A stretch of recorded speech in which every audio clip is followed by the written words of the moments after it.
गुजरात के वडोदरा में सरेआम हुई हत्या मामले पुलिस ने 2 आरोपियों को गिरफ्तार किया है। पकड़े गए आरोपी की बहन के साथ मृतक की शादी हुई थी, जो भाइयों को पसंद नहीं था और इसी रंजिश में हत्या की वारदात को अंजाम दिया गया। आरोपीનું નામ છે એકનું અવેશ ઉર્ફે કાશમભાઈ જુગલના।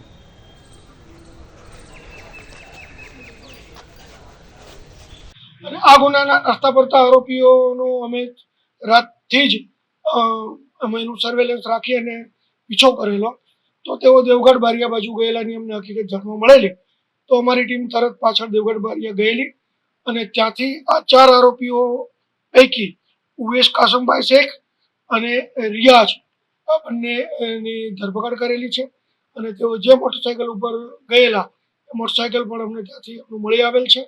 એમનું મેડિકલ કરી અને એમની ધોરણસરની પૂછપરછ કરી અને આગળની તપાસ જે કુમારવાડા પોલીસ ઇન્સ્પેક્ટર શ્રી કરી રહ્યા છે એને અમે આગળ તપાસ માટે આપીશું।